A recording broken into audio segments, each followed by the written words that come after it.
Olá pessoal, nossa série de programas de Carona com Jarbas, né? Esse é o nosso terceiro episódio. E gente, é o seguinte, né? Eu tenho tirado várias dúvidas de muitas pessoas, porque esse mercado ele é bem complicado mesmo. Eu até disse sempre ao Jarbas que esse nosso mercado é tão complicado, né, que houve tanta desinformação lá atrás, né? E isso foi se perpetuando, foi se propagando demais, né? Eu costumo dizer que o seguinte: vocês lembram daquele ditado, né, que em terra de cego quem tem um olho é rei, né? Sim. O nosso mercado foi mais complicado ainda. Em terra de cego, o cego que diz que enxerga é rei. Então, muitas vezes você tinha o seu concorrente que virou seu professor, né? De uma hora para outra. Por quê? Porque ele realmente não deu certo, né? Fazendo aquilo que ele deveria fazer. Aí ele viu, pô, peraí, ninguém sabe de nada, né? Eu vou dar a minha opinião, vou vender um curso e quem é que vai contra o cara? Entendeu? Precisava ter alguém que soubesse muito mais, né? Ou um órgão regulador, tipo um conselho regional de sublimação que nunca houve, né? Como tem um conselho regional de medicina para dizer, olha, esse cara é um charlatão. Então, como não tem isso, qualquer um pode dar um curso, qualquer um pode dar uma palestra, qualquer um pode dar a opinião que for, qualquer um pode dizer, olha, isso aqui funciona maravilhosamente para impressora HP. Quem é que vai contra o cara? Então, por isso, gente, a gente está fazendo esse tipo de trabalho, né, para que vocês fiquem um pouco mais blindados de tanta desinformação que faz vocês perderem dinheiro. Isso é muito mais complicado do que, por exemplo, o Faustão que faz uma propaganda de um carro Jack e nós sabemos que ele não tem um carro desse na garagem dele. O Luciano Huck faz da motocicleta Dafra, nós sabemos que ele não tem. Isso é algo que não vai impactar você. Você compra se você quiser. Agora, você que está indo atrás de um professor, de um palestrante, de alguém que vá instruir você para ganhar dinheiro, tem muita gente que gasta o último centavo que tem para entrar num negócio. Você já viu isso? Sim, então o cara entra, não, seguir fulano, seguir ciclano, e dá com os burros na água. Então isso, gente, para mim é muito ruim, eu fico muito chateado, eu vou sempre atrás, vou sempre contra, tem muita gente que fica chateado comigo pelo que eu falo, não estou nem aí, eu vou, o meu compromisso é com você que está querendo trabalhar, que está querendo empreender, né, e que de repente você compra uma estufa que não serve de nada, você compra de Spencer, que você compra um montão de coisa que, de repente, sem saber para que serve. Desnecessário, né? Exatamente. Então vamos lá, Jarbas, vamos aos comentários de hoje, às perguntas de hoje. Tem algumas dúvidas que todos nós temos, tá? Sim. E poderemos sanar então agora. Atenção. A gramatura do papel é algo que fica na mente de todos nós. Um fala que é menor, maior, para a gramatura para usar nas impressoras. O que você acha? Bom, papel, gente, é o seguinte, ó, nós temos aqui um papel K2, né, que a gente lançou, é um papel de 80 gramas.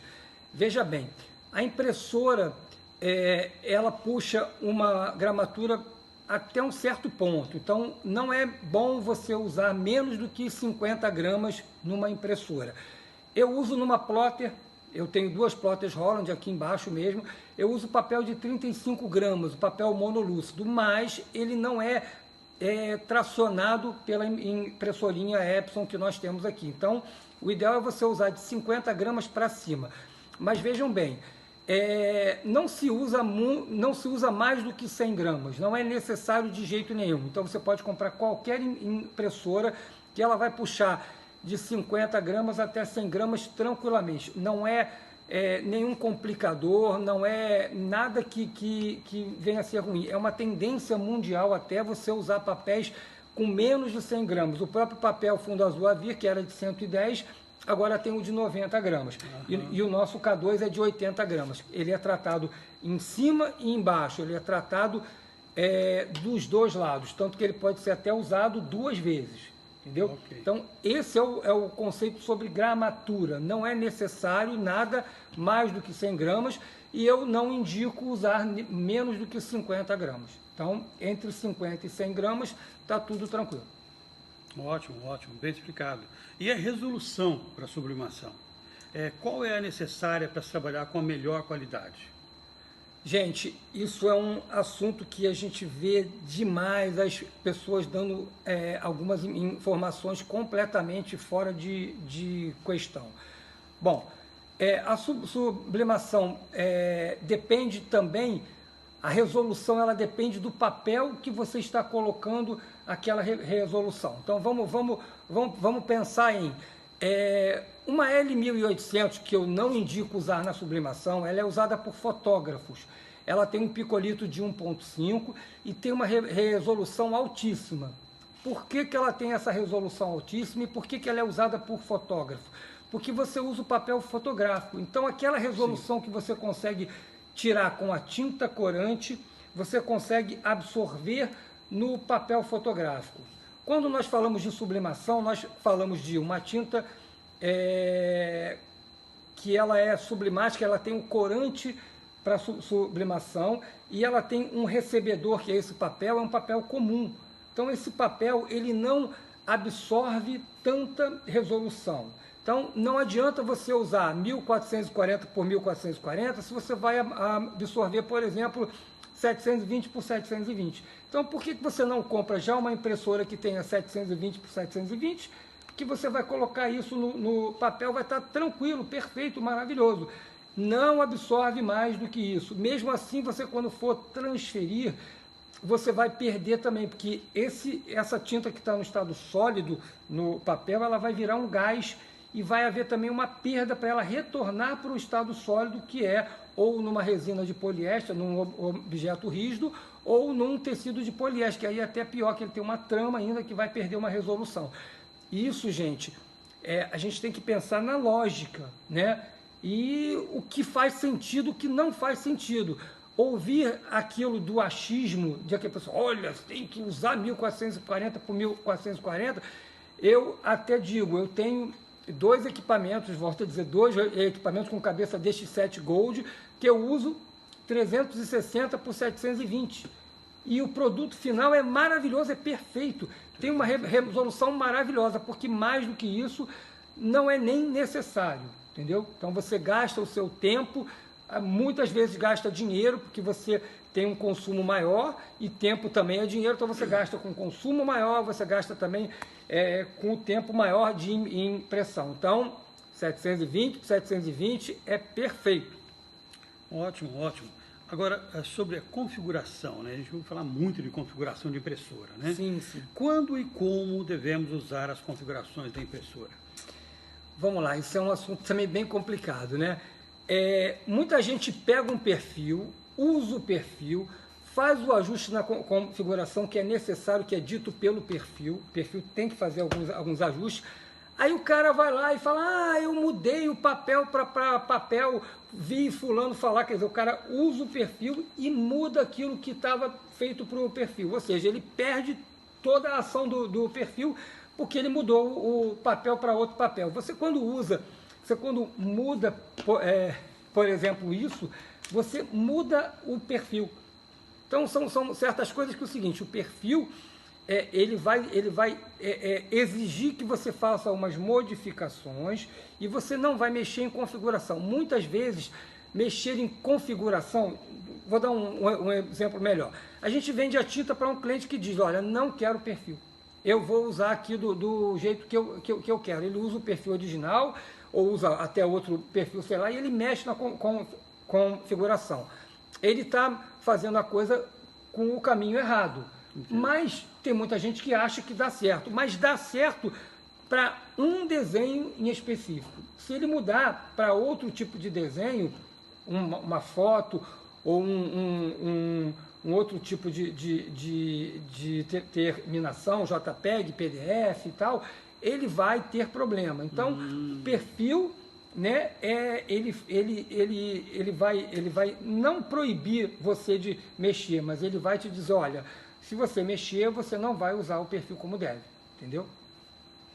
Mas dentro disso, então, já que estão falando de perfil, eu tenho que ter um perfil de cores. Sim. Ou não? Por exemplo, para a minha L120, eu preciso de um perfil específico para a L120? Não. Você precisa de um perfil da seguinte forma. O fabricante, eu já ouvi isso demais. Todo mundo fala, o fabricante tem que mandar o perfil de cor. Isso é uma mentira. O fabricante está lá na Europa, está lá na Coreia. Ele, por acaso, sabe que a gente usa o papel K2? De modo algum. Ele sabe que a gente usa, por exemplo, o verniz da Sherwin-Williams? Não sabe. Ele não sabe o conjunto de fatores que nós temos aqui. Então, quem vai fazer o perfil de cores é a pessoa que está importando essa tinta, está trazendo para cá, está fazendo todo esse aparato com um conjunto de fatores, chegando nesse arquivo final que é o perfil de cores. Ou seja, ele faz uma análise, né, próximo daquilo que a maioria das pessoas vai usar. Mais adequado. Então, aí o que ele faz? Ele faz uma análise e modifica aquilo via espectrofotômetro, ele faz uma reorganização das cores para colocar tudo perfeitamente, entendeu? Tudo bem próximo daquilo que você está vendo no monitor, tanto numa caneca quanto num tecido de poliéster, entendeu? Então, ele faz essa modificação, essa rearrumação, né, de cores para que tudo fique muito perfeito, mas é da tinta, não é do seu equipamento. Por quê? Todos os equipamentos da Epson, da linha L, eles possuem a mesma tecnologia de impressão. Então, uma L120 funciona igual uma L1300, porque o que muda? Talvez a resolução, o picolitro, né?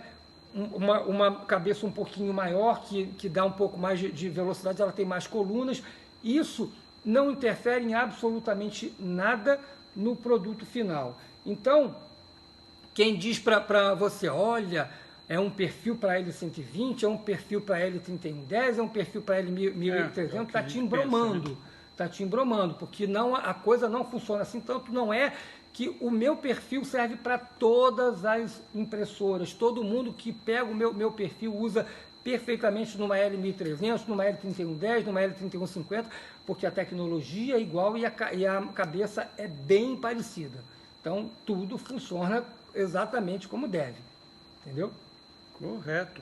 Então, o perfil ajuda nas cores, ponto. Mas ajuda também nos roletes, nas falhas de impressão, ajuda de alguma forma ou não? Ajuda em tudo. Ajuda em tudo. Veja bem, o seu produto final, ele depende de um conjunto de fatores, como eu falei. Então, se o perfil tiver ajustado para a sua tinta, né, ele vai depositar o mínimo de tinta possível, né? Isso também depende se a tinta for feita ideal para o seu equipamento. Tiver uma coloração forte, uma densidade alta, ou seja, ser mais densa, mais espessa, né? Ter uma química de secagem muito boa. Então, com esses fatores todos, você consegue depositar o mínimo de tinta possível no papel. Logicamente, se o papel for tratado, né, ele vai dar uma intensidade de cores melhor. Né? O que eu costumo dizer é o seguinte: você com a tinta certa, com o perfil ajustado, com um papel legal, você só vai ter problema de rolete, que é um problema da impressora, de engenharia da impressora, né? Mas você com esse conjunto, você quase não tem problema. Você só vai ter problema em cargas muito altas, ou seja, um chapado muito forte, em dias muito frios, né? Porque, gente, é o seguinte, o papel, é o que eu sempre falo para todo mundo, o papel não seca tinta, o papel absorve a tinta. Então, quem diz para você, usa o papel tal que ele seca melhor a tinta, ele não pensa, né, que o papel tem a função de absorver ou não a tinta. Ele recebe, né? Quando ele não absorve a tinta, ele tem uma química de impermeabilização, para deixar a tinta na superfície. E é por isso que, se não tiver uma carga baixa, ele não tem tempo de secagem entre o depósito da tinta na impressão e a chegada dos roletes. Por isso também eu digo, quem tem uma L1300 tem uma certa vantagem, porque os roletes estão mais adiantados, então tem mais tempo de secagem entre o depósito da tinta e a chegada dos benditos roletes. Então, gente, é assim que a coisa funciona. O perfil vai te ajudar em várias situações, né? Na coloração, nos roletes, também falha de impressão. Por quê? Ele mexe também na sua qualidade de impressão. Ele faz com que você use um pouco mais de resolução, ou seja, na qualidade de alta para máxima. Alguns equipamentos você vai botar na máxima e outros você vai colocar na alta qualidade. E isso faz com que as falhas de impressão, as falhas que são no sentido horizontal, né, que é no sentido da passada da cabeça, como ele dá um pouco mais de passadas, né, ele vai cobrir qualquer falha que tenha. Ah, entendo. Entendeu? Então, é todo um conjunto de fatores que, gente, eu faço todo mundo pensar, tá? Eu não sou o dono da verdade, mas a gente, quando tem experiência, quando sabe do que tá falando, quando a gente vivencia isso por muitos e muitos e muitos anos, você acaba pegando algumas coisas que para as outras pessoas parecem muito lógicas, né? Mas quando você diz, olha, não pensa dessa forma, né? Sobre papel. Tem muita gente que diz que papel seca a tinta. Eu até digo que você tem que trocar o absorve por rouba, né? O papel rouba a sua tinta. Quanto menos ele te roubar a tinta, né, mais ele vai te devolver. E isso depende do quê? Depende da densidade da sua tinta. Se você tem uma tinta muito líquida, né, você não consegue botar uma carga muito baixa nela, porque ela é muito diluída, ela é muito água, então ela tem uma coloração fraca, ela tem uma densidade baixa, você não consegue chegar em cores boas botando pouca carga de tinta. Aí o fabricante vai te dar um perfil que você joga muita tinta lá. Além de você perder muito, né, porque tinta é dinheiro, né? Se você consome muito, você paga mais. Não interessa se você pagou menos pela tinta ou mais, você tem um gasto maior. Então você tem que ter um gasto menor de tinta, e isso é o perfil que faz, mediante a coloração e a densidade. Você tem que ter também uma química de secagem também muito boa da tinta, para proporcionar que ela consiga secar, né? Você botou pouca tinta, você conseguiu que essa química também te ajudasse para você não ter problema de rolete. Então você só vai ter problema de rolete no dia muito frio e com uma carga muito alta. Aí o que eu digo, você pode usar um secador de cabelo para aquecer o papel.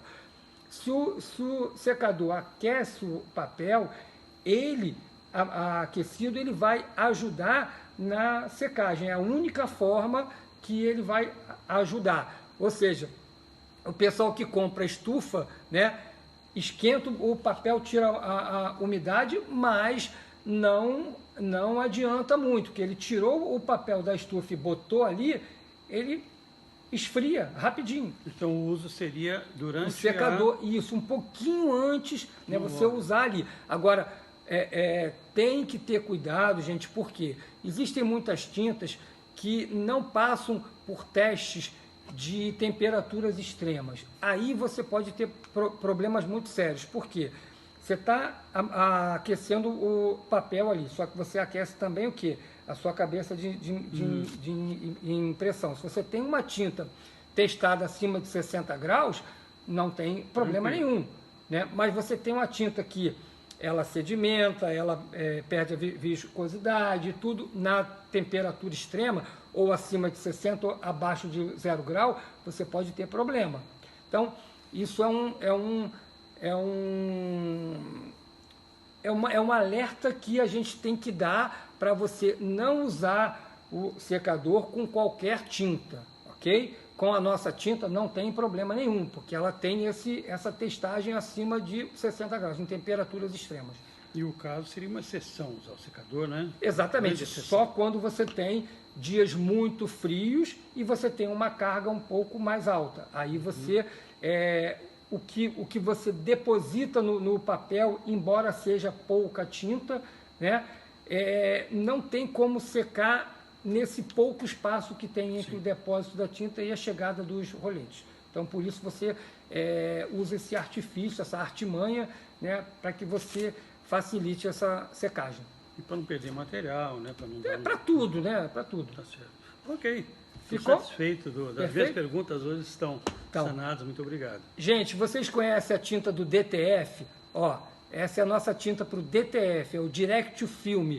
É um produto maravilhoso que você tem que usar o branco, o cian, o magenta, o yellow e o black e o pó de poliamida. E você faz isso tudo no filme PET, né? Se vocês quiserem, entra no nosso site lá, tem lá a tinta para o DTF. A gente também tem um canal do YouTube, um canal do Telegram, só sobre DTF, e temos vários vídeos também falando sobre DTF.